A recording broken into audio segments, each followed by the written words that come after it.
Baik, selamat malam teman-teman semuanya. Aku sudah menunjukkan pukul 19.30, jadi aku akan duduk.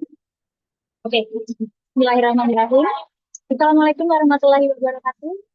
Selamat malam teman-teman semuanya. Apa kabarnya hari ini? Semoga teman-teman semuanya di sini dalam keadaan sehat dan selalu semangat ya. Oke, teman-teman tidak terasa, sekarang kita sudah di tanggal 25 Juli 2026, yang itu artinya kita udah di H-6 ya, tutupan LPDP Batch 2 tahun 2020. Nah, di sini mungkin aku pengen tahu dulu nih untuk teman-teman yang ada di sini udah sejauh apa sih kira-kira persiapan untuk submit application LPDP-nya nih. Mungkin boleh untuk teman-teman sampaikan di kolom komentar apakah udah submit atau mungkin boleh juga pakai presentase 50% mungkin progresnya atau 75% atau mungkin udah 100% juga. Boleh dong teman-teman untuk chat di kolom komentar nih biar teman-teman di sini juga pada tahu nih kira-kira progresnya seperti apa. Ada nggak ya kira-kira? Oke, sebenarnya apakah suara udah terdengar ya?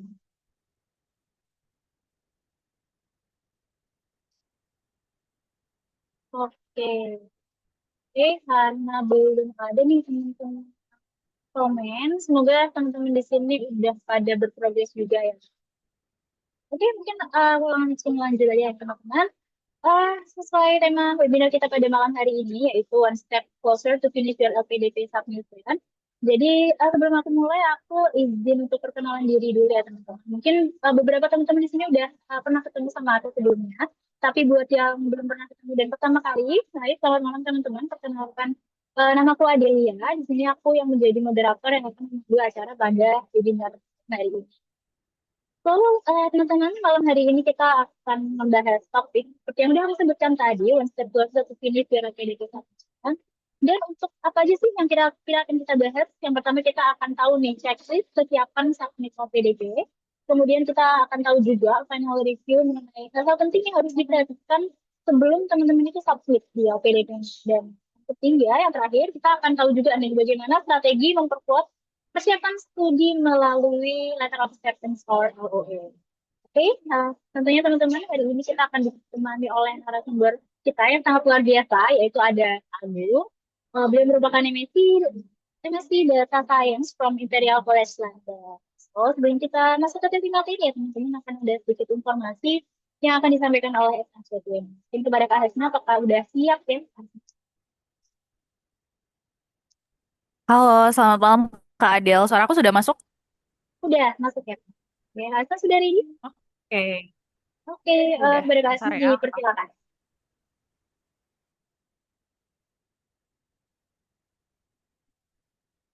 Oke, ini share screen-nya sudah masuk ya? Oke. Oke, udah. Hmm.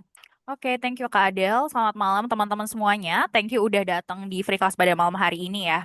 Mungkin ada beberapa teman-teman yang baru pertama kali ikut free class pada malam hari ini. Jadi di sini aku dari tim SAC mau ngenalin tentang SAC dulu gitu. Apa sih Kak itu SAC dan program-program SAC lainnya juga. Nah, kita kenalan dulu ya teman-teman sama SAC. Jadi kami SAC Indonesia, Study Broad Center Indonesia, kami bimbingan studi luar negeri dan kami udah ada dari tahun 2022 dan selama 4 tahun terakhir kita sudah bantu lebih dari 50.000 students untuk persiapan ke luar negeri, mentoring beasiswa maupun persiapan bahasanya. Nah, ini ada alumni-alumni SAC yang udah kami bantu persiapannya ya. Teman-teman bisa lihat di layar juga. Ini ada kakak-kakak dan di sampingnya ada bendera-bendera gitu ya. Ada yang keterima di luar negeri maupun di dalam negeri gitu. Nah, karena kebetulan di sini kan teman-teman lagi jadi LPDP Hunters ya.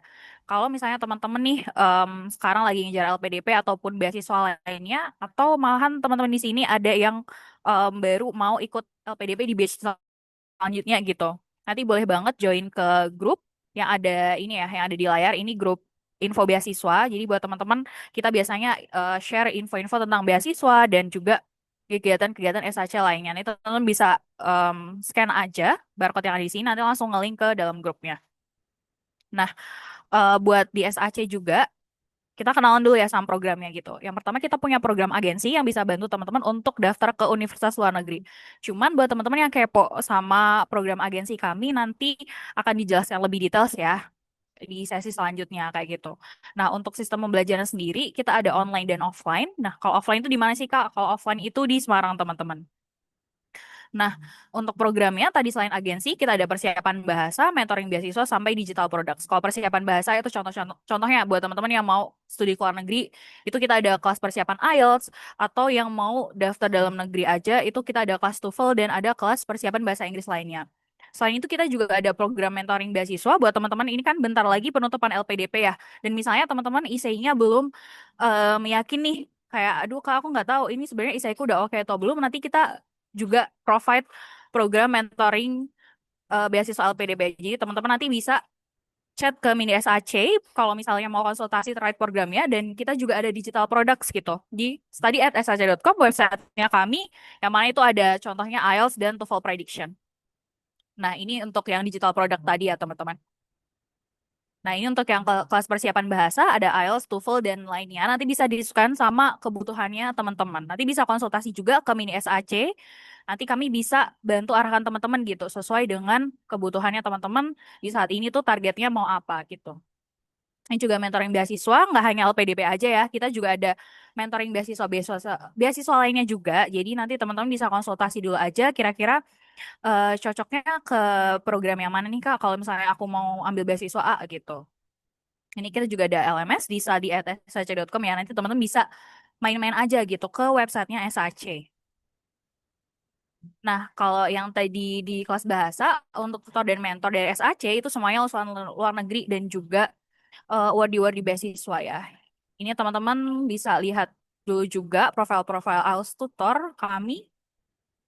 Nah, ini kalau ini testi dari student-student SAC yang sudah kami bantu untuk persiapan IELTS-nya gitu. Dan ini juga digital produk SAC yang teman-teman bisa lihat di study@sac.com. Nah, buat teman-teman yang kebetulan nih yang hadir di malam ini dan domisilinya di Semarang, nanti bisa main-main ya ke SAC Office di Semarang. Nanti teman bisa dapat placement test untuk IELTS, TOEFL, dan program-program lainnya, dan juga nanti bisa konsultasi dengan agensinya SAC gitu untuk konsul pendaftaran universitas ke luar negeri. Tuh. Kalau dari aku itu aja untuk perkenalan tentang SAC-nya, nanti bakal disambung juga sama materi utamanya, dan kalau teman-teman kalau mau sambil konsultasi terkait programnya bisa ke WhatsApp-nya SAC gitu untuk konsultasikan kebutuhannya. Thank you semuanya. Aku kembalikan ke Kak Adel. Oke, terima kasih Kak Hasna atas informasinya ya. Jadi gitu teman-teman, buat teman-teman yang Double lah lanjut Sos. bisa banget untuk menghubungi tim. Mungkin kalau ada yang kepo-kepo tentang agensi juga nanti akan dijelaskan lebih lanjut. Oke, sekarang kita langsung next ke yang berikutnya.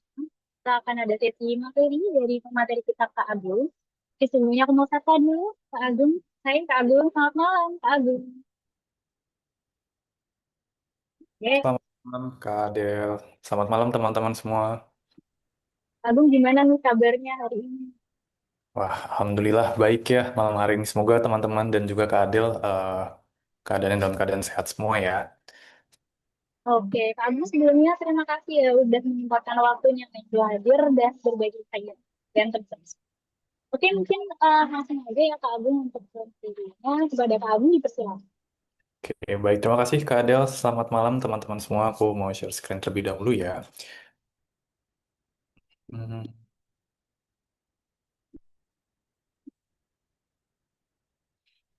Oke.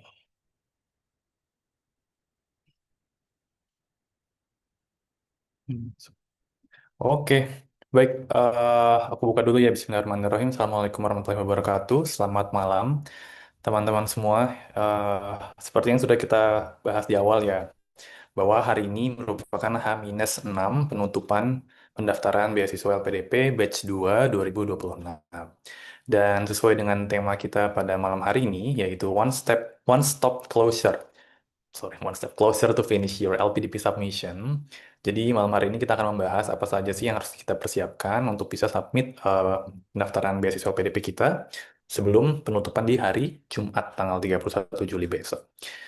Oke, nah mungkin di sini teman-teman ada yang udah kenal denganku, tapi ada juga yang mungkin yang belum. Jadi aku mau perkenalan diri terlebih dahulu ya.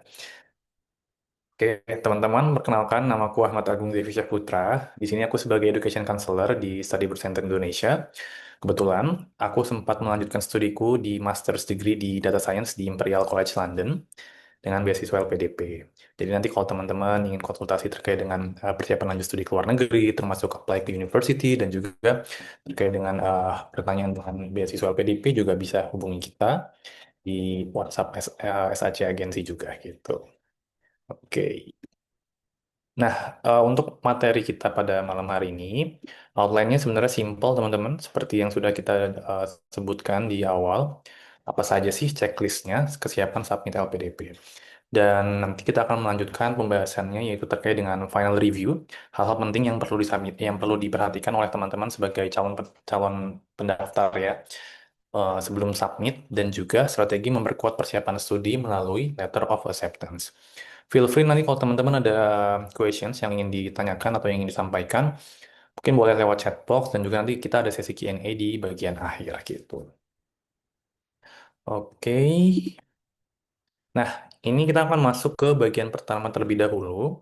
Aku yakin teman-teman di sini yang sudah em, membaca buku panduan gitu ya, pasti sudah tahu gitu ya apa saja dokumen yang dibutuhkan, termasuk dokumen-dokumen yang memang wajib disiapkan dan juga dokumen-dokumen pelengkap sesuai dengan em, jalur beasiswa PDP yang didaftarkan. Makanya di sini kita akan membahas checklist kesiapan submit pendaftaran beasiswa PDP berdasarkan dari buku panduan beasiswa LPDP STEM Industri Strategis tahap 2 tahun 2026. Nah, nanti Kak, kalau misalnya ada case, Kak, aku sepertinya kemarin, seharusnya saat ini aku mendaftarnya jalur yang lain. Nah, nanti kakak-kakak sekalian, teman-teman sekalian bisa sambil dicek juga ya tentang apa saja yang perlu dipersiapkan sesuai dengan buku panduan yang tersedia sesuai dengan jalurnya.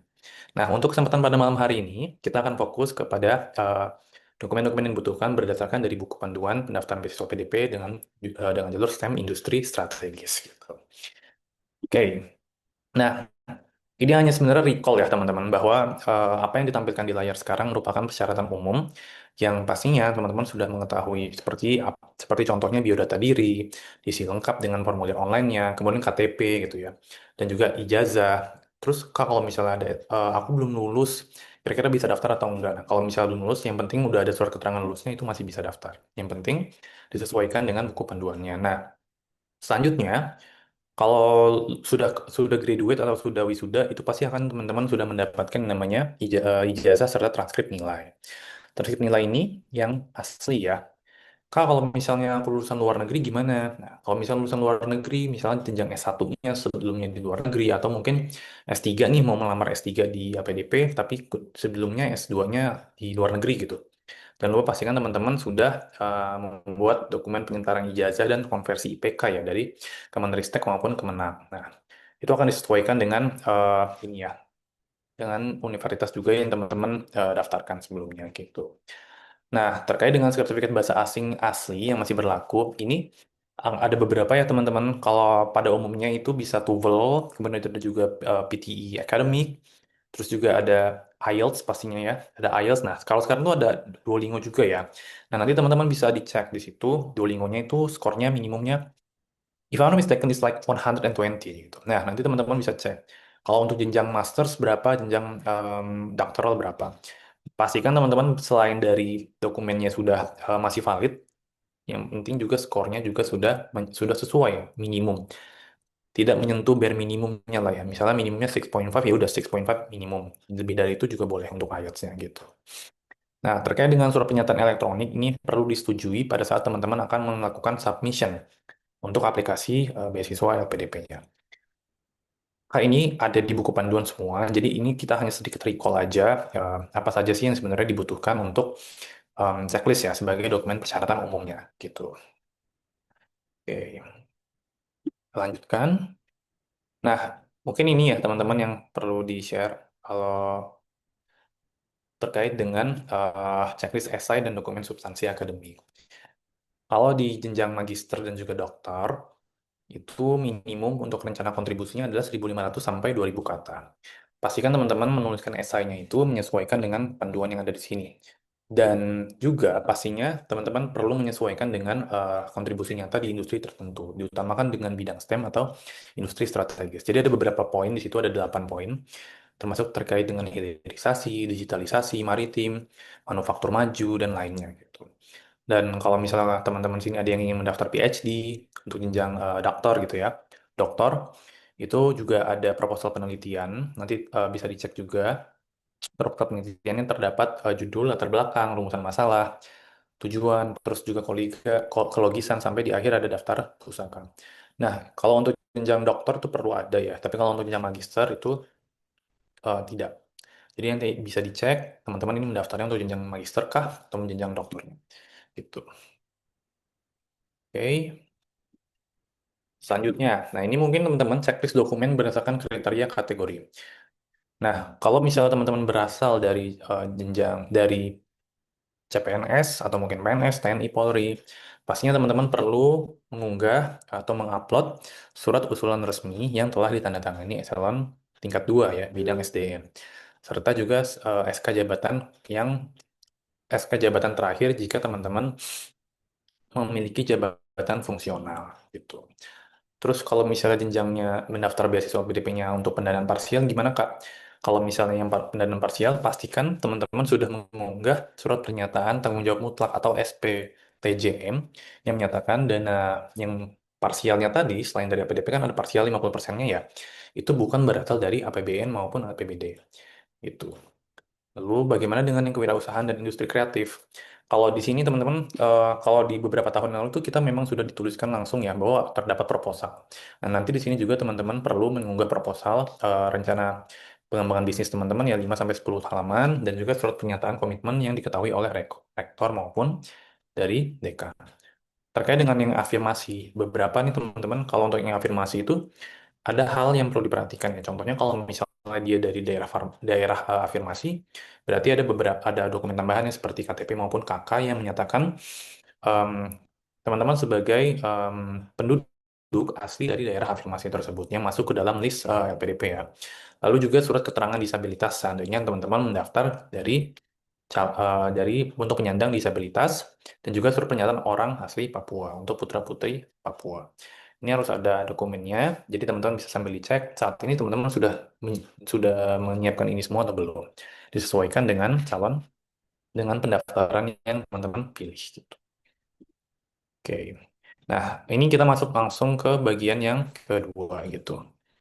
Kalau bagian kedua ini adalah fokusnya kepada final review, hal penting yang perlu diperhatikan sebelum mengklik submit. Karena sebenarnya teman-teman untuk beberapa hal mungkin final review ini ya kita sebagai overall aja ya kayak melihat secara keseluruhan apa saja sih sebenarnya yang perlu kita perhatikan. Termasuk beberapa hal sebagai berikut. Nah, yang pertama adalah ketentuan dan pengecekan akhir aplikasi. Ada beberapa jenis teman-teman untuk perkuliahan di luar negeri, ada yang full time, ada yang part time dan sejenisnya. Kalau mungkin untuk di luar negeri ya. Kalau untuk di luar negeri itu harus full time, termasuk yang di dalam negeri juga gitu ya. Di dalam negeri juga harus yang full time. Jadi karena LPDP juga tidak memberikan akses teman-teman untuk melakukan kuliah yang kelas eksekutif maupun kelas karyawan atau kelas karyawan jarak jauh atau kelas internasional di dalam negeri. Nah, itu belum bisa. Jadi pastikan teman-teman program studi yang tujuan itu adalah kelas reguler yang full time atau yang penuh waktu gitu. Terkait dengan validitas sertifikat bahasa. Nah, masa berlaku sertifikat ini maksimal 2 tahun ya sejak tanggal terbit hingga tanggal pengumuman hasil sanggah itu tanggal 22 September 2026. Ada beberapa yang bisa disiapkan baik itu dari IELTS, Duolingo, terus juga ada PTE akademik dan juga TOEIC atau tes mandiri internal yang disetujui. Nah, mungkin untuk teman-teman yang berasal untuk tujuan dalam negeri itu ada beberapa list ya. Universitas mana saja yang lembaga bahasa Inggrisnya itu hasil tes dari lembaga bahasa Inggrisnya itu bisa diakui dan juga sah gitu untuk mendaftar beasiswa LPDP. Lalu bagaimana dengan pendaftar yang saat ini statusnya masih ongoing studi gitu. Nah, intinya adalah kalau untuk yang masih ongoing itu diperbolehkan mendaftar tapi nanti setelah dinyatakan sebagai penerima beasiswa maka harus menyerahkan surat pemberhentian resmi sebagai mahasiswa sebelum tanda tangan surat pernyataan penerima beasiswa tersebut. Jadi teman-teman harus menempuhnya itu di program studi yang baru, bukan di program studi yang sama gitu. Nah, ini beberapa teman-teman sebagai peringatan juga kalau misalnya ada beberapa dokumen yang mungkin kurang tepat atau apa, itu sebaiknya teman-teman harus perhatikan lagi. Jangan sampai masuk ke dalam kategori yang curang atau mungkin ya pemalsuan dokumen itu. Intinya kalau dari LPDP sendiri, teman-teman dari buku panduan itu dituliskan segala bentuk kecurangan selama tahapan seleksi akan mengakibatkan pendaftar langsung digugurkan secara sepihak gitu. Lalu, sanksi pemalsuan dokumen, nah seandainya nanti di kemudian hari ini ditemukan ada dokumen palsu maupun informasi yang tidak benar, sebagai penerima beasiswa bisa dikenakan sanksi berat. Nah, sanksi beratnya yang pertama adalah pemberhentian status sebagai mahasiswa, kemudian juga kewajiban mengembalikan seluruh dana studi, dan juga pemblokiran atau blacklist dari program LPDP di masa yang akan datang. Jadi jangan sampai teman-teman masuk ke dalam hal ini gitu. Gitu. Nah, sebenarnya simple ya teman-teman. Kalau tadi ada beberapa dokumen yang sudah disiapkan, itu nanti teman-teman bisa cek juga dari dokumen apa saja yang sudah teman-teman siapkan dan checklist-checklist tadi bisa diperhatikan apakah saat ini teman-teman eh, sudah punya kesiapan itu dengan baik gitu ya. Kalau misalnya ada yang belum jelas bisa ditanyakan ke mentor-mentor kita juga gitu ya. Karena dia saja juga ada program mentorship gitu. Mentorship yang teman-teman bisa ikuti. Nah, di sini eh, aku akan menjelaskan strategi yang salah satu strategi yang teman-teman bisa gunakan jika mendaftar beasiswa LPDP. Nah, ini yaitu menggunakan melalui letter of acceptance atau ya surat penerimaan dari kampus di luar negeri maupun dalam negeri. Nah, inilah definisi dari yang LOA unconditional ya, yang sah bagi LPDP. Yang pertama, surat resmi dari perguruan tinggi yang menyatakan pendaftar itu diterima tanpa syarat akademik tambahan. Nah, biasanya teman-teman di dalam LOA itu harus terdapat beberapa poin utama, komponen wajibnya yaitu nama lengkap pendaftar sesuai dokumen identitas teman-teman, misalnya dari KTP gitu ya. Lalu yang kedua adalah jenjang studi dan nama program studi tujuan. Kalau jenjang studi itu misalnya jenjang studinya magister kah atau doktoral kah gitu. Terus program studinya itu apa nih? Misalnya kalau dari master, ya Master of apa? Master of Science in Pharmaceutical Science, let's say, itu atau Master of Science in Aeronautical Engineering, misalnya seperti itu. Terus juga pastikan teman-teman di LOI itu sudah memuat waktu memulai studinya atau kalau bahasa biasanya bisa yang dituliskan di LOI itu bisa commencement date atau starting date gitu ya atau intake-nya kapan gitu. Nah, jadi teman-teman harus perhatikan di LOI-nya itu sudah tertulis hal tersebut. Kak, gimana kalau misalnya LOI-nya tuh ternyata kondisional? Nah, ini kondisionalnya teman-teman perlu diperhatikan. Kondisionalnya karena apa? Apakah karena mungkin perlu ada deposit gitu, atau mungkin perlu mengirimkan dokumen fisik ijazah terlebih dahulu. Nah, dan lain-lainnya. Nah, itu perlu diperhatikan. Intinya, LOA kondisional itu sebenarnya masih bisa ditoleransi asalkan syarat tersebut tidak berisiko mengubah status kelulusan. Kan maksudnya gimana tidak berisiko mengubah status kelulusan? Nah, nanti hal ini karena sebenarnya sangat teknis ya, teman-teman. Jadi dari kami itu sangat menyarankan teman-teman just in case ternyata ada yang masih belum clear, itu bisa ditanyakan ke LPDP. Jadi ada kanal-kanal tertentu yang teman-teman bisa tanyakan ke LPDP, termasuk dari tiket bantuan maupun melalui customer service dari LPDP-nya gitu. Oke. Nah, ini adalah beberapa insight ya. Kenapa sih kok jalur LOA itu sebenarnya bisa dikatakan lebih menguntungkan in our point of view. Yang pertama adalah teman-teman you can just bypass the scholastic test gitu ya. Seleksi bakat scholastic. Nah, jadi teman-teman kalau misalnya pakai LOA unconditional itu bisa langsung ke tahapan seleksi substansi gitu.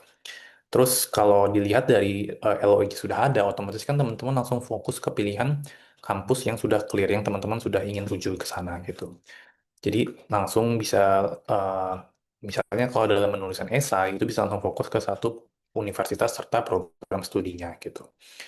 Nah, just in case nih, ternyata teman-teman kalau misalnya dapat LOI-nya itu dari universitas unggulan gitu ya, atau kalau di zaman zaman kuliah itu nyebutnya mungkin perguruan tinggi utama dunia gitu ya, PTUD. Nah, itu LPDP bisa memprioritaskan pendaftar dengan LOI dari universitas unggulan ini dan memberikan opsi pengalihan ke program akselerasi jika disetujui oleh pendaftarnya. Gitu.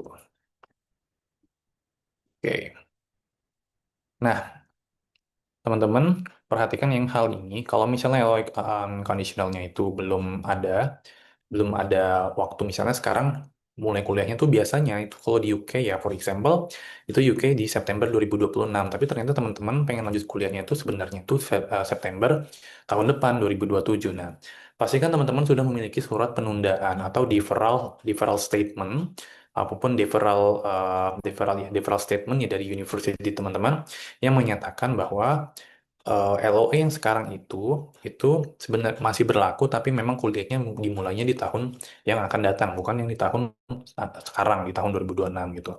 Karena kalau untuk LPDP Batch 2 sendiri, Batch 2 2026, itu berdasarkan buku panduannya, itu paling cepat mulainya di bulan Januari 2027 untuk perkuliahannya.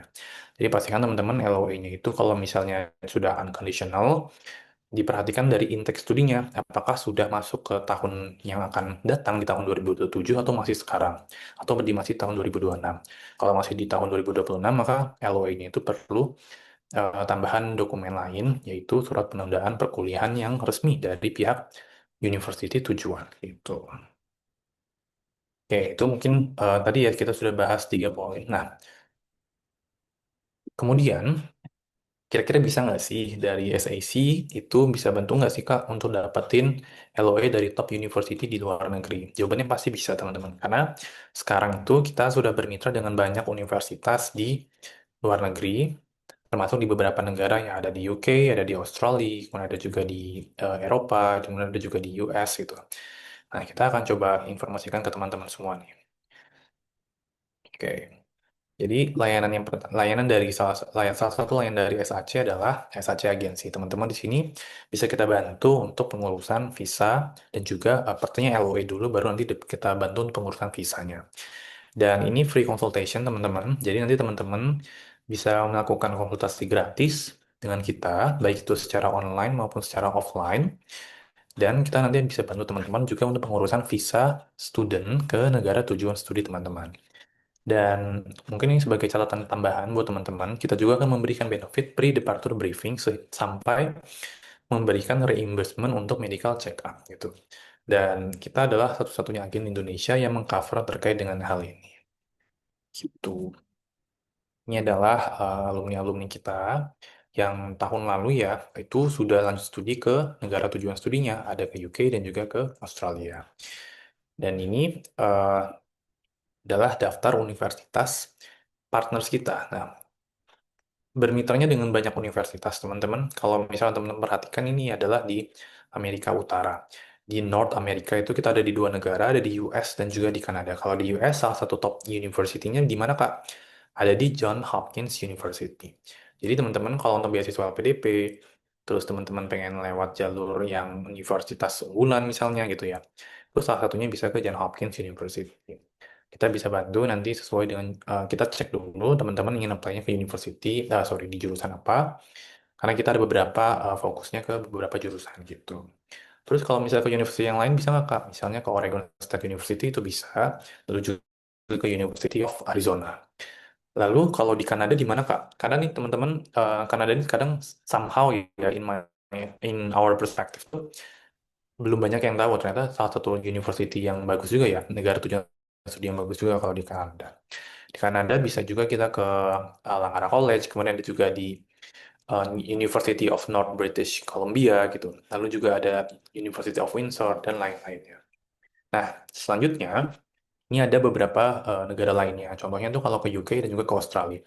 Ini langganan sih, biasanya banyak banget student-student kita yang kita bantu untuk dapetin LOE dari university-university top di UK maupun di Australia.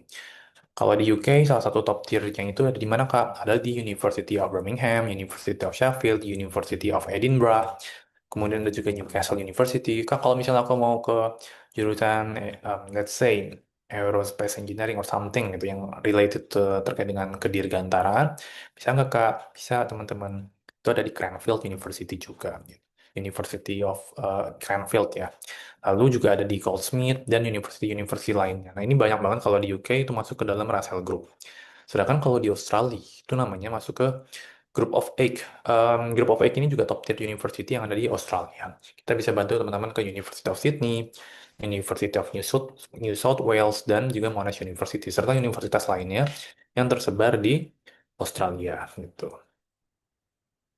Oke.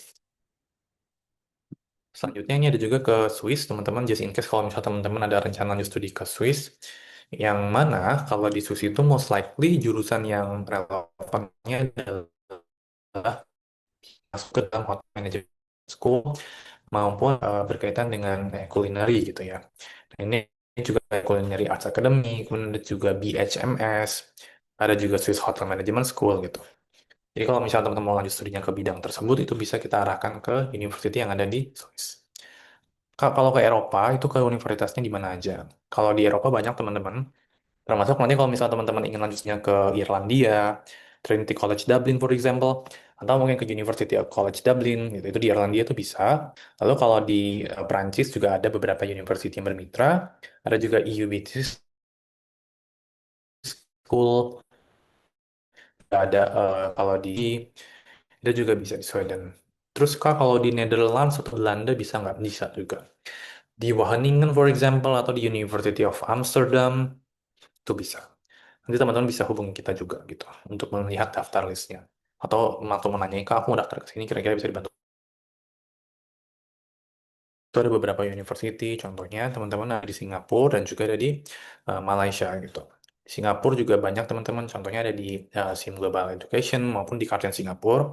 Kalau di Malaysia juga ada beberapa, contohnya di Sunway University maupun Taylor's University. Gitu. Nah, jadi ini teman-teman untuk step by step-nya. Just in case ternyata teman-teman mau lanjut studi nih ke luar negeri, kita bisa bantu teman-teman untuk dapetin pertama itu adalah LOE-nya dulu. Teman-teman bisa konsultasi dengan kita secara gratis dengan scan QR code yang ada maupun hubungi kita di 0858 1999 1149. Teman-teman just tell us your dream university dan juga program studinya rencananya mau lanjut studi kemana. Setelah teman-teman selesai konsultasi, nanti teman-teman bisa kirimkan dokumen yang dibutuhkan untuk mendaftar ke university tersebut.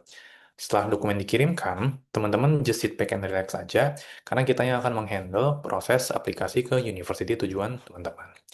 Nah, once teman-teman sudah dapat offer letter dari university-nya, nanti teman-teman bisa kita bantu untuk pengurusan visa ke negara tujuan studi. Itu.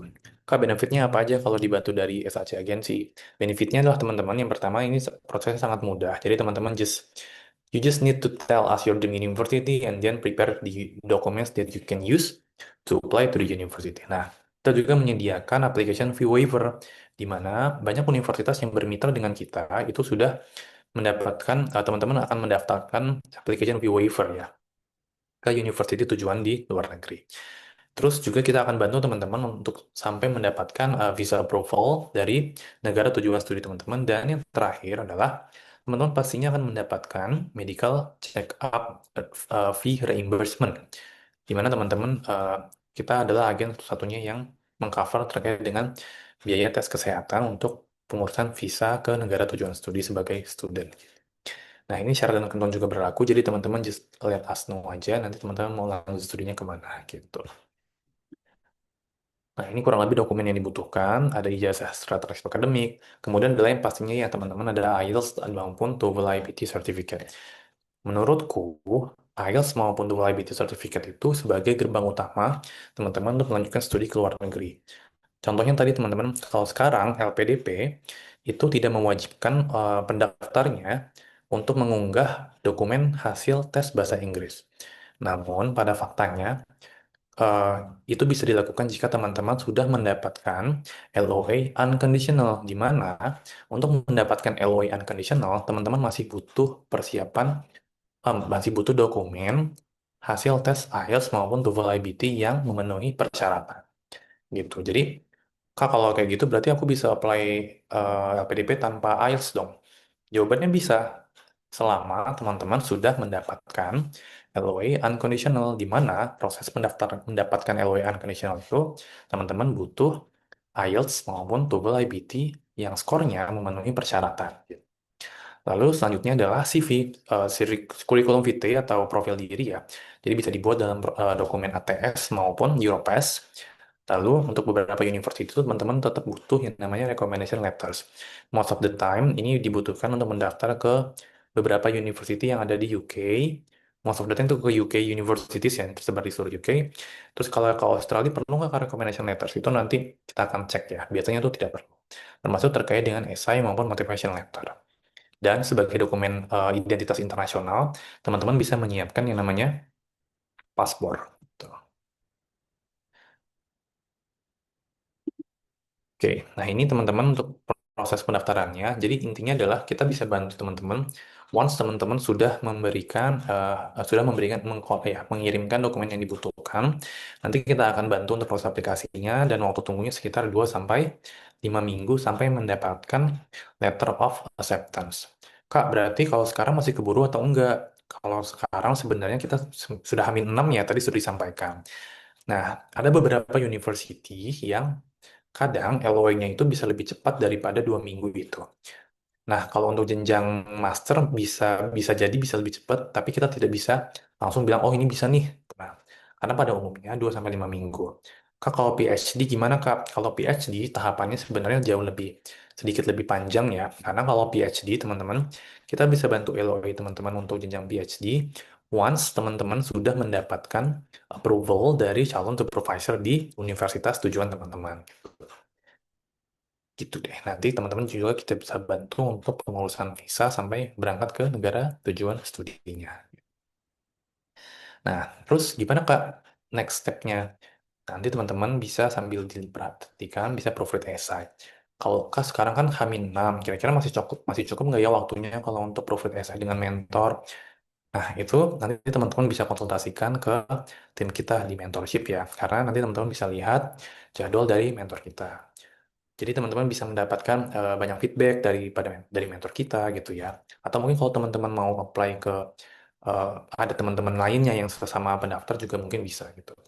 Dan mungkin teman-teman kalau dari hasil feedback itu sudah didapatkan, teman-teman pastinya harus sabar ya karena mendapatkan banyak pendapat juga mungkin bisa bikin bingung. Tapi teman-teman yang perlu kontrolnya adalah ada di teman-teman semua. You have the control to make it clear gitu. Jadi teman-teman bisa perhatikan mana saja yang diperlukan untuk diperbaiki gitu. Mungkin sedikit tipsnya adalah teman-teman jangan lupa untuk memperbanyak membaca keadaan saat ini sehingga isi esai teman-teman itu bisa sesuai dengan kebutuhan pengembangan di Indonesia dan lebih peka dengan lingkungan sekitar ya, sesuai dengan bidang yang dikuasai teman-teman. Gitu. Oke, nah ini sedikit tambahan informasi buat teman-teman. Kalau misalnya nanti teman-teman apply LPDP Batch 2 2026 dengan LOE yang dibantu oleh tim SAC, teman-teman berkesempatan untuk mendapatkan 2 kali free mock-up interview dengan kita gitu. Kak, ini apakah automatically dapat kalau kalau kita apply LPDP Batch 2 2026 dengan LOE dari SAC gitu? Itu otomatis dapat. Nanti kita akan informasikan terkait dengan seperti apa proses pengumpulannya setelah tanggal 31 Juli 2026. Jadi just bear in mind bahwa kita akan memberikan ini kepada teman-teman yang apply beasiswa LPDP Batch 2 dengan LOE yang dibantu dari tim SAC gitu. Oke, any questions teman-teman? Nah, kalau misalnya belum ada pertanyaan nanti bisa dilanjutkan ya. Aku kembalikan terlebih dahulu ke Kak Adel. Silakan Kak Adel. Ya, kalau sendiri ya Kak. Semoga tadi teman-teman itu ya udah take notes juga ya, udah bikin tracking. Checklist kira-kira apa aja sih yang belum teman-teman siapin dan apa aja yang sebenarnya teman-teman udah siap ya. Oke, karena tadi aku lihat temen udah ada beberapa yang tanya, nanti akan dibantu jawab oleh Kak Agung ya di sesi Q&A. Di sini aku mau kasih informasi nih untuk teman-teman semua yang ada di webinar ini. Jadi nanti kita akan ada giveaway. Giveaway-nya nanti syaratnya buat teman-teman yang teraktif, teman-teman yang udah nanya tadi, akan kita pilih salah satu untuk mendapatkan hadiah dari tim SAC. Ya nanti untuk hadiahnya apa sih Kak kira-kira? Nah, itu nanti akan dikasih info ya oleh tim kita selanjutnya. Oke, mungkin selainnya akan ada informasi lagi dari sana. Mungkin dari sana boleh. Oke, selamat malam Kak Adel. Suara aku masuk ya? Ya, aman, Kak. Oke, aku izin buat off cam ya teman-teman biar share screen-nya lebih lancar.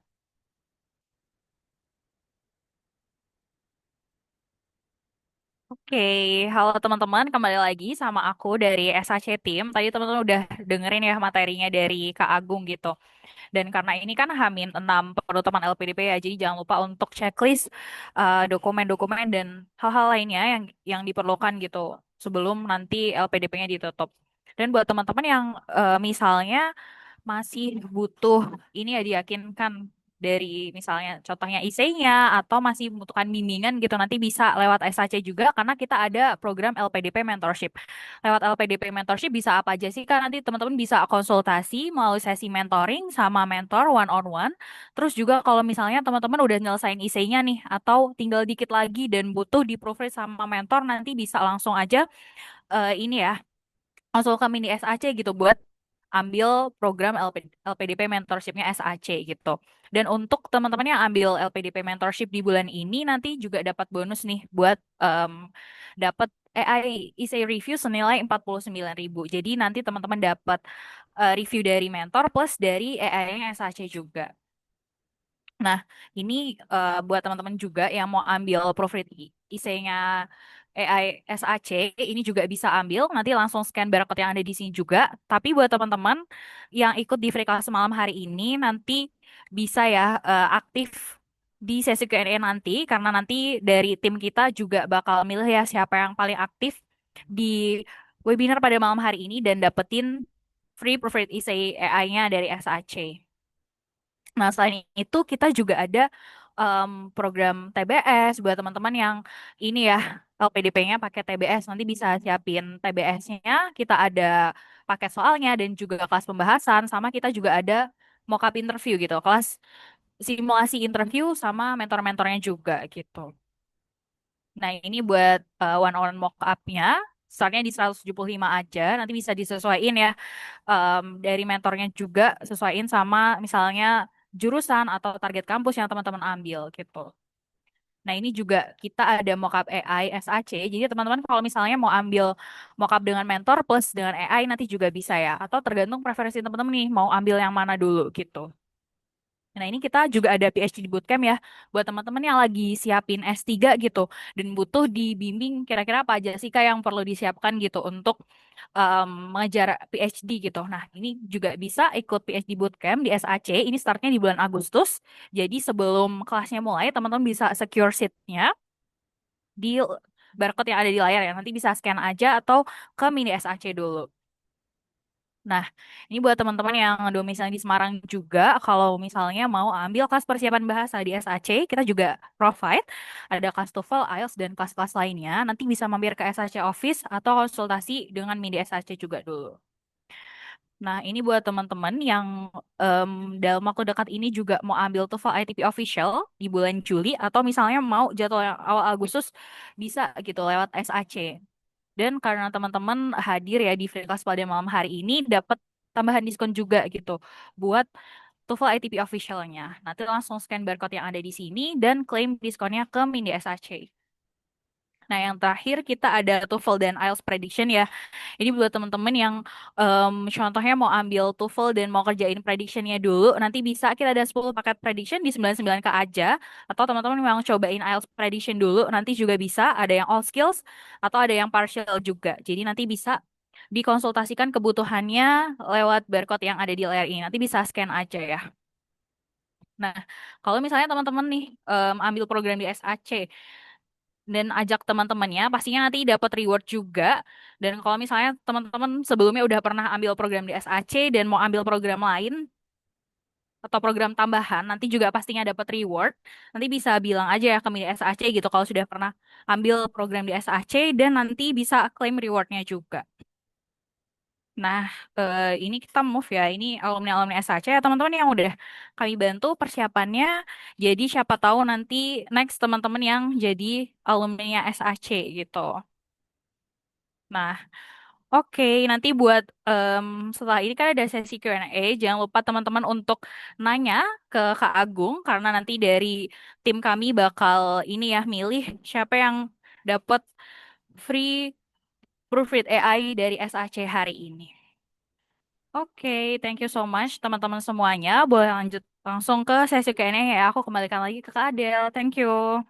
Oke, Kak Haksal, terima kasih atas informasinya ya. Jadi gitu teman-teman, ada yang giveaway malam hari ini ada surprise link gratis BAI. So teman-teman, karena setelah ini kita akan ada sesi Q&A, jadi buat yang pengen berkesempatan juga dapetin giveaway, boleh banget untuk aktif tanya di kolom komentar, atau boleh banget untuk tag Facebook. Oke, sekarang kita langsung lanjut aja masuk ke sesi Q&A, karena udah ada beberapa. Jadi aku coba bantu untuk bacain yang pertama ya. Ini ada dari Kak Faisal Muhammad Sidik nih Kak. Mau tanya dong Kak, kalau esainya ada bantuan AI, apakah boleh? Tapi base esainya tetap cerita real, but rangkaian ceritanya disusun bantuan AI. Apakah akan lolos administrasi ya Kak? Boleh Kak? Silahkan untuk dijawab pertanyaan aku. Oke, thank you Kak Adel. Jadi Kak Faisal Muhammad Siddiq ya. Kak, kalau misalnya ada bantuan AI, apakah boleh? Um, I would, I can't guarantee ya, boleh atau enggak. Tapi sebenarnya gini teman-teman, dalam menulis esai, dalam menulis kerangka esai yang terlebih dahulu, ada beberapa tools yang teman-teman bisa gunakan, termasuk AI itu sendiri. Nah, the way you manage, the way you use the words itu akan terlihat teman-teman. Apakah nanti teman-teman menggunakannya AI itu secara keseluruhan dalam menuliskan esai atau enggak? Nah, itu yang akan menentukan lanjut administrasi atau enggak, lulus administrasi atau enggak. Em, tapi kita sekali lagi, karena di sini kita bukan dari LPDP ya, jadi kita tuh nggak bisa bilang 100% bisa atau enggak. Cuma kita menyarankan kalau untuk base esainya sendiri memang sebaiknya teman-teman bisa menuliskan langsung dari teman-teman sendiri yang menulis, bukan dibantu dari AI. Gitu. Mungkin sudah menjawab ya dari Kak Faisal. Dari Kak Faisal, kalau ada follow up question boleh dong. Iya. Mungkin karena Oke. follow up question, jadi kita terima kasih Kak Bung atas jawabannya juga. Jadi kita bisa nih Mm-mm. pertanyaan selanjutnya. Oke, yang berikutnya ada pertanyaan dari Kak Ia yang hari Gusion. Izin ditanya, Pak, yang pertama, contoh membuat esai kontribusi jangka panjang yang tepat bagaimana? Dan yang kedua, apakah jalur non-LOE kemungkinan lulusnya kecil? Silahkan Kak Agung. Oke, thank you Kak Yayang ya pertanyaannya. Kalau menulis esai kontribusi jangka panjang yang tepat, dari dari buku panduan nih ya, teman-teman. Di situ kan ada secara teknis tertulis 1.500 sampai 2.000 kata.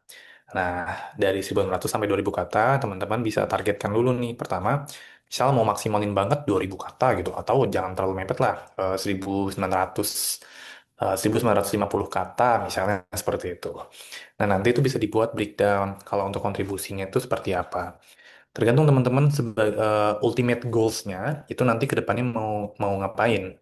Karena kita kalau dariku pribadi ya, aku melihat bagaimana cara kita bisa membuat rencana kontribusi itu terlihat sebagai hal yang achievable atau hal yang bisa kita dapatkan, hal yang bisa kita raih adalah kita menuliskan terlebih dahulu, kita membuat rencana ke depannya dalam jangka panjang. Contoh misalnya gini. Teman-teman misal mau jadi menteri, for example. Nah, tapi untuk menjadi menteri, contohnya mungkin menteri pendidikan. Jadi menteri pendidikan itu kan nggak langsung ucuk-ucuk selesai lulus langsung dapat jadi menteri gitu, bisa mengubah ini, mengubah itu atau memberikan masukan terkait dengan hal ini dan hal tersebut itu. Nah, teman-teman bisa breakdown. Jadi dari bola besarnya dulu di awal di awal itu terus ditarik mundur. That's why itu ada red thread atau benang merah. Benang merah dari apa? Benang merah dari benang merah dari target teman-teman yang besar banget di let's say 20 tahun ke depan atau 25 tahun ke depan itu ditarik mundur kira-kira step by step untuk mendapatkan hal itu seperti apa. Nah, misalnya kita buat nih kontribusinya itu dibagi tiga ya biasanya itu jarak jangka pendek, menengah dan panjang. Kalau kita sudah bisa mendefinisikan rencana jangka panjangnya adalah akan memberikan A, akan melakukan A gitu. Secara otomatis, biasanya kita sudah mengetahui step by step untuk bisa mendapatkan hal tersebut. That's why kita bisa membuat time framing dari jenjang, dari kontribusi jangka pendeknya, jangka menengahnya, jangka panjangnya. Jadi bisa dibuat sesuai dengan tujuan teman-teman. Kalau misalnya tadi yang menteri tadi, nah oke, misalnya nih kita balik lagi ya ke contohnya, jangka panjangnya adalah menjadi menteri pendidikan. Tetapi jangka menengahnya, dia nggak langsung tiba-tiba jadi menteri. Dia mungkin bisa jadi seseorang di suatu institusi gitu ya, sebagai kepala institusi. Terus dia membuat suatu kebijakan yang membuat orang-orang di institusi tersebut maupun di daerahnya si orang tadi itu bisa mengakses pendidikan dengan lebih baik. Nah, atau mungkin di jangka pendeknya dia mungkin bisa jadi guru, for example. Jadi step by stepnya. Tapi jadi guru sebagai jadi gurunya kontribusinya apa? Nah, itu perlu diperjelas. Apakah dia akan membuat masukan sebagai kurikulum developer di suatu suatu university atau mungkin di suatu school institution gitu. Nah, itu bisa diarahkan ke sana gitu. Terus yang kedua tadi pertanyaannya dari Kak Yayang adalah apakah jalur non LOE kemungkinan lulusnya kecil? Em, Sampai hari ini aku sih ya sebagai awardee juga tidak bisa menjawab hal ini ya. Karena ada banyak teman-teman rekan-rekanku sesama awardee juga itu ya awalnya juga daftarnya non LOA tapi memang bisa lulus. Nah, itu pasti mereka sudah ada persiapan termasuk dari persiapan dokumennya, kemudian persiapan seleksi bakat skolastik sampai di seleksi seleksi substansi gitu ya. Jadi memang kita tidak bisa melihat, oh jalurnya dia tuh non LHI mungkin kecil nih lulusnya, kemungkinan lulusnya. Kita nggak bisa seperti itu. Tapi kalau berdasarkan dari data, teman-teman kan tahu step by stepnya atau tahapan seleksinya untuk beasiswa PDP itu ada tiga ya. Ada seleksi administrasi, skolastik, sampai di substansi gitu. Kalau dia non LOE, otomatis dia akan ikut seleksi bakat skolastik. Nah, kalau untuk yang non LOE kan dia tidak perlu ikut bakat skolastik. Jadi ada faktor yang membuat orang yang menggunakan LOE itu bisa bisa kemungkinan bisa lebih besar untuk bisa diterima. Karena apa alasannya? Karena dia tidak perlu mengikuti seleksi bakat skolastik gitu.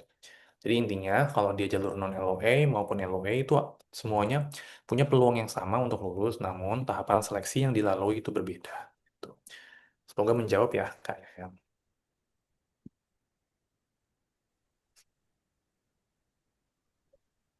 Berubah sih Kak, kalau misalnya ada proyek yang ingin ditayangkan selanjutnya kakak juga. Mungkin nanti kita bisa next dulu ya Kak ke pertanyaan selanjutnya dari Kak Suci. Kak, kapan ya waktu yang tepat untuk daftar KUT UK dan buku 200 akademi dan kapan maka kalau sudah lulus dari tahun 2022 bakal cukup dari atasan. Silakan ya Kak. Oke. Mm-mm. Thank you Kak Adel dan juga ini Kak Kiki ya. Kapan waktu yang tepat? Sebenarnya gini, kalau untuk ke UK, specifically mungkin ke jenjang masters ya. Em, Kalau di UK itu biasanya intake studinya adalah di bulan September. Sehingga untuk pendaftaran biasanya itu akan buka, misal untuk teman-teman yang ingin kuliahnya September 2027, maka pendaftaran paling cepat untuk ke university yang ada di UK itu dibuka di bulan Oktober tahun 2026.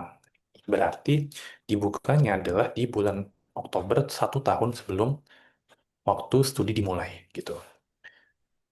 Dan tadi pertanyaannya adalah apa dan butuh dua referensi. Oke. Iya, kalau untuk reference letters memang butuh dua, Kak. Kalau untuk ke UK, biasanya itu satu dari akademisi, seperti misalnya dosen, dosen di jenjang studi sebelumnya gitu. Dan juga kalau misalnya ada satu lagi dari profesional gitu, atau dari tempat kerja itu bisa. Yang penting adalah satu satu reference lettersnya itu harus berasal dari akademisi gitu. Baru satunya bisa sesuaikan dengan profesional teman-teman. Gitu. Semoga menjawab Kak Kiki.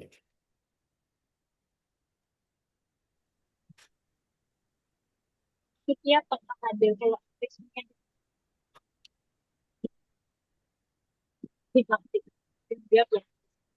Oke, mungkin aku mau rekomendasi juga buat teman-teman karena kita ada giveaway untuk peserta praktik juga di TTQ ini. Jadi kita masih ada waktu, boleh banget teman-teman yang minta boleh share di kolom komentar atau juga kalau mau raise nanti boleh banget ya aku bantu di chat. Oke, mungkin kita lanjut dulu ya. Ada pertanyaan selanjutnya dari Kak Majat. Saya Kak Agung, mohon maaf pertanyaan itu di luar topik ya Kak. Namun berkenan Kak juga boleh di-share alasan atau motivasi atau mungkin keresahan yang membuat Kakak ingin melakukan studi data science. Mungkin boleh kita share jawabannya.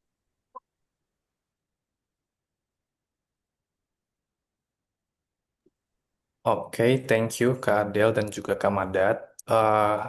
Memang benar pertanyaannya di luar topik pembahasan kita ya pada malam hari ini.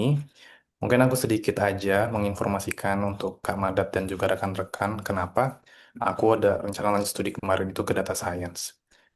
Jadi di jenjang S1 aku di bidang computer science, kemudian S2 aku berencana di bidang data science karena ada relevansi dari jurusan yang ingin aku daftarkan berdasarkan dari pengalaman penelitianku di jenjang S1 sebelumnya gitu. Sehingga akhirnya aku melanjutkan rencananya waktu itu adalah lanjut studi ke bidang data science-nya.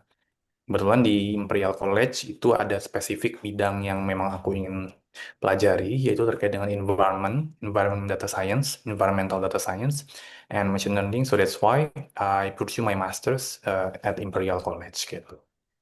Jadi intinya adalah terkait dengan hal itu dan aku yakin teman-teman semua di sini pasti sudah mengetahui rencana jurusan yang ingin didaftarkan, baik itu berdasarkan dari kebutuhan di tempat kerja mungkin, atau mungkin memang ada personal reason terkait dengan kapasitas diri dan juga kapabilitas diri di dunia profesionalnya.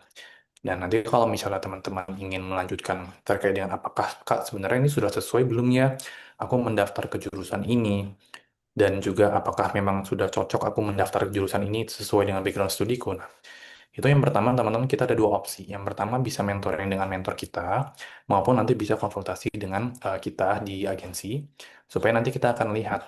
Nah, kira-kira dari background studi teman-teman, kemudian juga dengan tujuan teman-teman lanjut studi ke jurusan tertentu, itu apakah sudah relevan, dan apakah bisa diterima di university. Karena memang, Kak, kalau misalnya apply ke university di luar negeri, kayaknya lebih mudah ya dibanding daftar di university dalam negeri. Jawabannya itu tergantung dari eh, banyak faktor ya teman-teman, termasuk dari kesesuaian jenjang studi sebelumnya beserta dengan mungkin pengalaman kerja kalau misalnya beberapa jurusan gitu ya. Jadi nanti perlu dicek gitu. Mungkin bisa menjawab ya Kak Madat dan juga rekan-rekan semua. Dari Oke, nanti mungkin boleh ya Kak Made kalau ada kolaborasinya bisa diceritain. Ada ini Kak, ada respon dari Dan terima kasih Kak Ade, saya selalu dilancarkan. Terima kasih banyak Kak Mada. Oke, karena ini ada yang apa, passion juga, nanti Kak Dea izin ya Kak, nanti akan aku kasih kesempatan ke Kak Bambang. Kita lihat ke pertanyaan Kak Bambang. Kak, di UK katanya sekarang nggak bisa di fair ya. Nah, terus strategi gimana ya Kak yang buat ke UK? Sekarang pemerintah Indo yang kita cintai ini memprioritaskan negara-negara non network English country. Silakan Kak Bambang.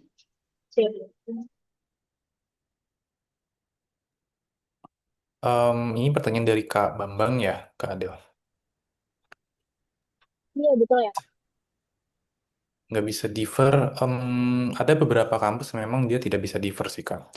Tapi ada beberapa kampus yang bisa. Dia bukan berarti biasanya British Universities itu ini nggak semua ya, tapi ada beberapa university di UK yang bisa memberikan deferral statement jika teman-teman berencana lanjut studinya itu di tahun akademik selanjutnya, bukan di tahun akademik yang berjalan.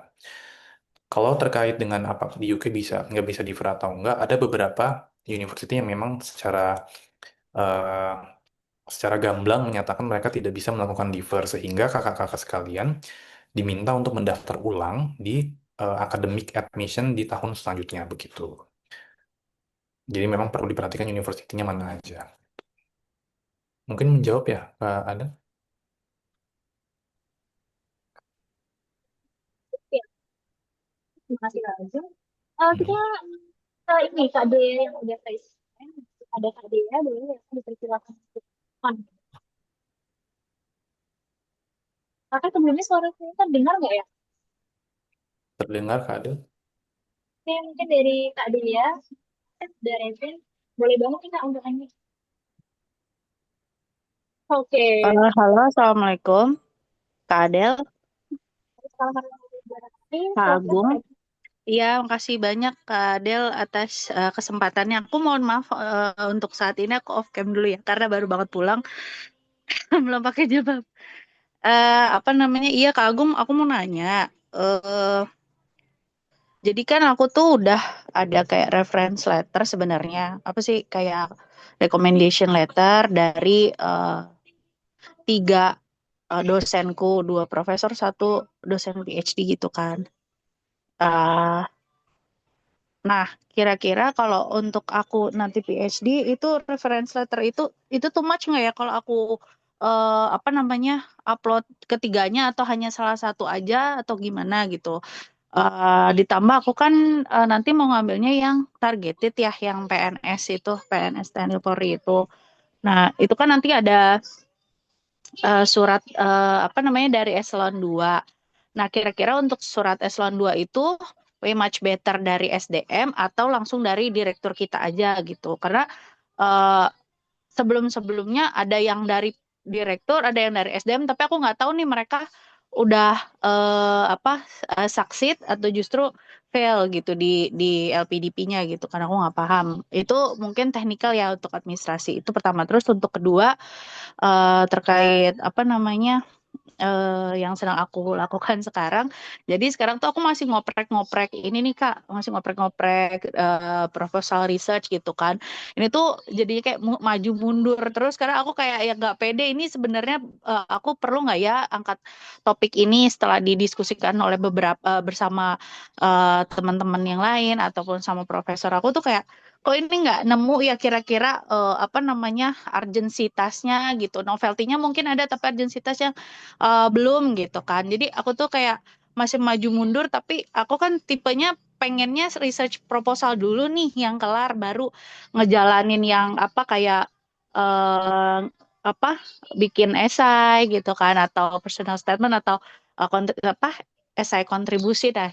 Itu gimana ya Kak kira-kira baiknya efektifnya apakah kita jalaninnya paralel aja atau benar-benar difokuskan dulu aja di research proposalnya karena kan ini berkaitannya sama supervisor ya kan kata kakak tadi memang untuk bisa dapat LON conditional ini memang seharusnya memang di at the very first place kita harus dapat apa namanya dapat surat persetujuan nih dari si supervisornya gitu. Nah itu gimana? Nah kan kebetulan aku juga pengen banget ya ikut mentorship itu di SAC gitu kan. Kira-kira nih kalau misalnya aku ikut mentorship, apakah ketika aku nih sekarang lagi ngoprek-ngoprek research proposalnya, kira-kira ketika aku one on one, apakah nantinya akan diberikan pengarahan juga yang agak substantif atau memang hanya sekedar dikoreksi gitu kan atau gimana atau memang titik beratnya justru lebihnya ke esai kontribusi dan personal statement yang arah-arahnya ke situ. Gimana Kak? Makasih banyak. Oke, thank you Kak Dea atas pertanyaannya. Jadi ini bisa aku langsung jawab ya Kak Alde? Oke, nah jadi yang pertama dari Kak Dea pertanyaannya terkait dengan reference letters-nya, apakah too much kalau diupload semua? Kak Dea, kita bisa cek nanti di buku panduan untuk surat-surat atau reference letter ya, surat rekomendasi. Itu untuk ke ini pertanyaannya aku belum dapet ya sebenarnya. Ini ke LPDP-nya kah atau ke university? Karena sebenarnya dua-duanya butuh reference letter. But I assume at this moment itu ke LPDP. Kalau ke LPDP nanti kakak bisa cek di situ. Biasanya memang butuhnya tuh satu untuk reference letters-nya. Tapi kalau untuk university, ke university-nya itu nanti kakak bisa at least tuh dua gitu. Kalau misalnya lebih dari dua gimana Kak? Sebenarnya nggak masalah, tapi ya dua itu tuh sebenarnya sudah cukup ya. Terus kita akan melihat juga dari kesesuaian dari si pemberi reference atau referee itu dari jurusannya, kemudian juga apakah sudah pernah mengalami sudah ini kan untuk jenjang PhD ya. Mungkin ini calon ya mungkin sudah supervisi kakak di jenjang sebelumnya gitu. That would be better sih bisa ditambahkan ke situ.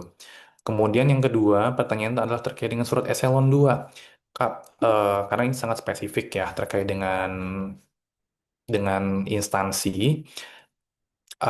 I would suggest Kak Dea untuk bisa langsung tanyakan ke pihak LPDP karena gini Kak, kalau untuk terkait dengan surat rekomendasi itu apalagi itu dari eselon 2 kan dari kementerian, nanti Kakak bisa cek terlebih dahulu apakah dari surat eselon yang dari SDM ini sudah sesuai atau belum.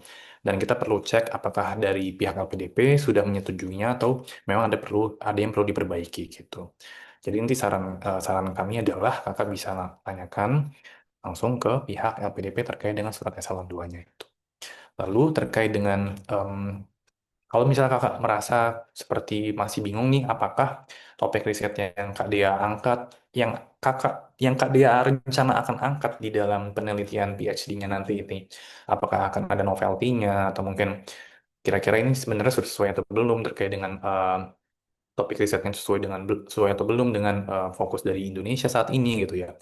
Nah, they would be better kakak untuk bisa ikutin namanya private mentoring. Nah, di private mentoring itu nanti kakak bisa melakukan sesi brainstorming juga bersama dengan mentor kita, yang pastinya kita akan memberikan recommended mentor sesuai dengan jurusan dari Kak Dia gitu. Nanti kalau misalnya Kak Dia berminat, bisa infokan ke admin kita supaya nanti kita bisa carikan mentor yang relevan sesuai dengan kebutuhan dari Kak Dia.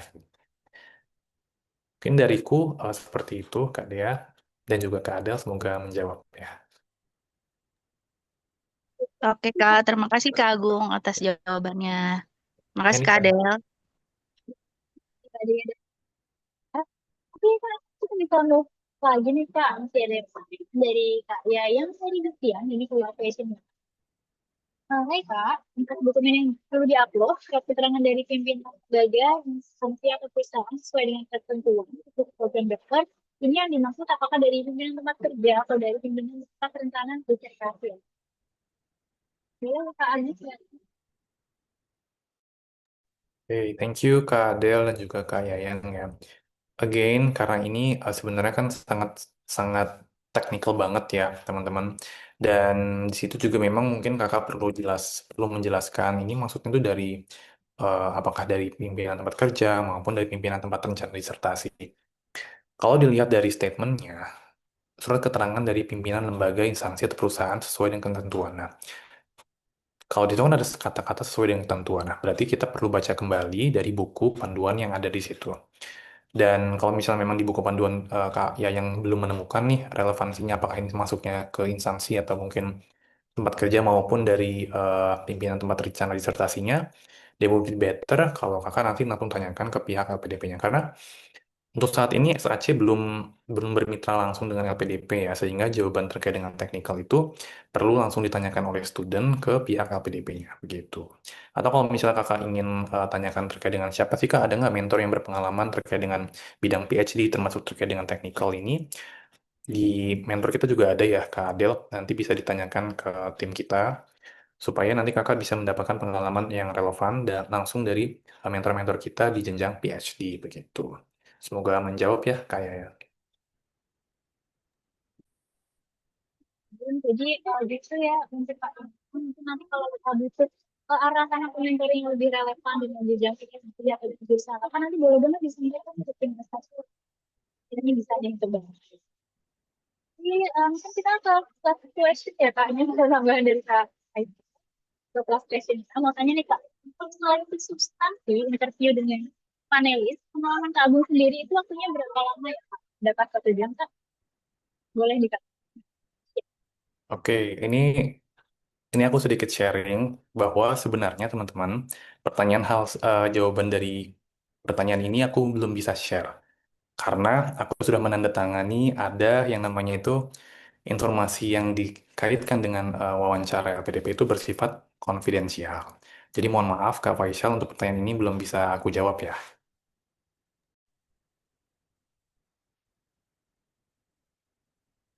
Oh, nah, terima kasih juga ya. Saya sudah dan saya juga nanti aku akan spin wheel ya teman-teman supaya caranya akan membuat gitu. Tapi ya aku sih boleh ya kan dari aku. Mungkin terus dari aku pengen kepo aja tuh kayak kan udah hampir 6 jam menentukan submissionnya gitu ya nggak boleh kan diceritain dulu atau hamin kayak gini tapi jadi gimana cara ngatasin thinkingnya ya kak kadang kan kita merasa dokumen kita udah oke semuanya gitu. Tapi kok tapi emang sih takut ya masing-masing bentuk untuk pencet mungkin boleh tak diceritain tips-tips kontaknya karena saya overthinking kita aja. Oh, kalau overthinking ya, oh itu. Sebenarnya overthinking tuh mungkin gini ya. Aku bisa bilang, karena aku kebetulan sedikit cerita. Kalau ini boleh aku ceritain nih, ini nggak konfidensial soalnya. Jadi, aku apply LPDP itu bukan pertama kali. Langsung dapet. I'm not a one shooter. Aku nyobanya 2 kali. Baru dapet beasiswa LPDP-nya. Jadi yang pertama, aku waktu itu apply ke sama sih, ke UK juga. dan pada saat itu belum rezeki. Nah, ketika aku pelajari ternyata kenapa sih kok aku bisa belum lulus di yang percobaan pertama adalah aku terlalu banyak memikirkan hal-hal negatif yang kemungkinan terjadi gitu. Nah, jadi pada saat itu adalah aku mikir kayak, oh, bisa nggak ya? Ini bisa atau nggak gitu. Jadi kayak afirmasi kepada diriku sendiri itu masih kurang. And that's why akhirnya ternyata di batch satu juga aku, di batch satu 2000 berapa ya? 2023 waktu itu. Aku belum lulus gitu. Dan sebenarnya pada saat itu adalah mungkin persiapan ya. Jadi kebetulan aku pakai LOA waktu itu, and at the moment aku masih santai-santai kayak oh ya udahlah udah pakai LOA nanti aja deh persiapan substansinya gitu. Dan pada situ kayak ngerasa ya nanti-nanti itu dalam arti procrastinate untuk bisa latihan. Dan tibalah pada saat pengumuman jadwal wawancara itu aku dapat wawancara tuh mungkin kayaknya pertengahan ya. Jadi aku agak lupa pertengahan atau akhir. Tapi tetap kayak karena aku sibuk kerja waktu itu jadi kayak nanti dulu gitu, nanti banyak procrastinate dan seterusnya. Nah, jadi pelajarannya adalah pada saat itu akhirnya aku coba untuk batch keduanya, aku membuat pernah dengar nggak ya teman-teman namanya itu Gantt chart. Gantt chart itu kayak suatu chart yang teman-teman bisa gunakan mungkin dalam bentuk Excel atau mungkin spreadsheet ya. Itu untuk melihat blok waktu kapan sih teman-teman harus melakukan sesuatu. Biasanya ini di project ya. Nah, nanti teman-teman bisa coba lihat di internet seperti apa penggunaan Gantt chart. Nah, di situ aku gunakan Gantt chart itu untuk menuliskan task to do atau to do listku sesuai dengan timeline-nya. Jadi, oh misalnya nih sekarang udah di minggu di tanggal 25 Juli, sekarang itu sudah harus aku mengerjakan A, B, dan C untuk persiapan dengan PDP ku gitu. Jadi di batch kedua aku menggunakan itu, alhamdulillah, karena sudah ini ya, sudah ada jadwalnya gitu. Dan juga sudah lebih sering latihan lagi dengan diri sendiri maupun dengan mentor gitu. Alhamdulillahnya ya di batch kedua akhirnya aku keterima. Nah, untuk menghindari overthinking ya mungkin ini klise karena setiap orang pasti akan overthinking. But in my perspective, afirmasi itu menurutku jauh lebih penting dibanding kita selalu memikirkan hal negatif yang kemungkinan terjadi. Jadi afirmasi positifnya adalah teman-teman bisa tuliskan, for example, aku adalah penerima beasiswa LPDP Batch 2 2026. Itu mungkin bisa ditulis di kertas atau mungkin dan setelah di kertas terus ditempel di tempat yang sering teman-teman lihat ya. For example di meja belajar atau mungkin kalau yang bekerja mungkin di meja kantor gitu. Sesuai dengan tempatnya masing-masing. Nah, jadi bisa sering dilihat dan itu jadi afirmasi positif. Kak, itu jawabannya klise. Emang iya klise, tapi pada pada faktanya itu works di aku. Nah, kira-kira works nggak di teman-teman? Nah, itu teman-teman perlu coba masing-masing gitu. Jadi sedikit mengurangi pikiran juga dan afirmasi positif bisa membantu. Selain dari itu, secara teknisnya adalah sering latihan sih. Termasuk ya latihan dengan mock-up interview ya dengan orang lain gitu sehingga mendapatkan perspektif yang banyak yang bisa menambah insight buat teman-teman untuk persiapan sebelum menjelang hari H. Baik itu dari seleksi substansi ya. Kalau yang seleksi bakat skolastik kan bisa ikut latihan dengan seleksi bakat skolastik gitu. Dan dia saja juga menyediakan hal tersebut gitu. Mungkin kurang lebih seperti itu Kak Adel dan juga teman-teman semua. Oke, terima kasih Kak Agung udah sharing ya Kak. Jadi penting banget ya jadi terus latihan dan ini kan lebih ke timeline untuk diri sendiri. Oke, Kak Agung, terima kasih ya. Karena semua pertanyaan juga sudah terjawab. Jadi sebelum closing nih Kak, mungkin Kakak boleh ada closing statement, ada satu dua kalimat itu bisa Kak Agung share. Silakan.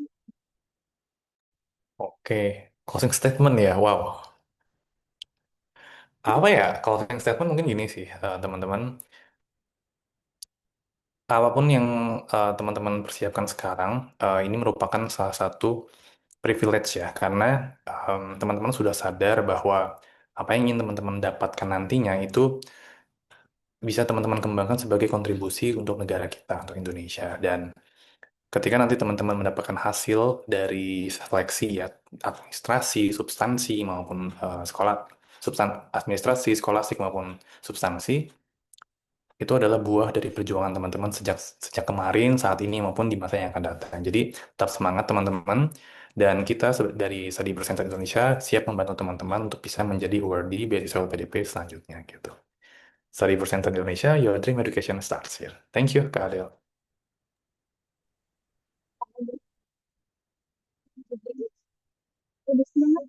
masih ada PDP. Oke, Kak Agung, terima kasih banyak atas waktunya.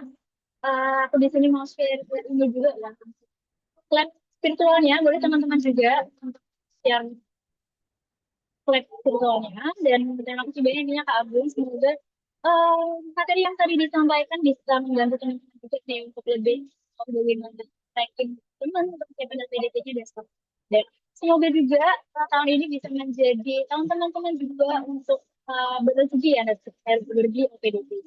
Oke, teman-teman jangan kemana-mana dulu. Setelah ini aku akan mengumumkan dari gitu. Untuk Kak Agung, terima kasih ya Kak Agung. Semoga apa yang Kak Agung sampaikan juga bisa bermanfaat untuk teman-teman. Mungkin untuk Kak Agung, boleh yang tadi persilakan untuk melanjutkan. Oke, kasih Kak Gunawan. Sekarang kita akan umumkan untuk pemenang giveaway. Di sini aku akan spin wheel ya. Oke. Nama-nama tadi yang udah aktif bertanya. Oke, aku izin share screen dulu ya. Ini udah aku siapin spin wheel-nya, jadi tinggal di. Oke, udah terlihat ya. Ini ada 6 nama. Tadi ada Kak Faisal, Kak Yayang, Kak Cici, Kak Madat, Kak Danu, sama Kak Dewan. Oke, sekarang kita akan klik untuk semua.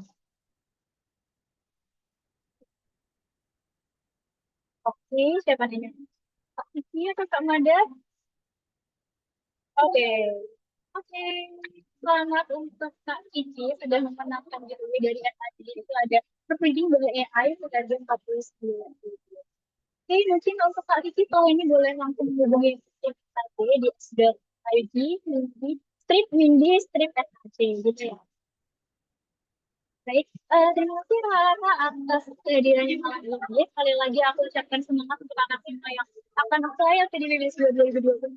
Semoga diberikan kelancaran dalam bisnisnya dan nantinya jadi rezeki untuk kakak-kakak semua. Oke, deh. Oke, kakak-kakak sekian untuk sesi malam hari ini.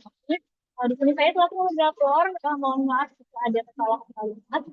Nah, dan terima kasih. Selamat malam. Selamat melanjutkan aktivitas kita.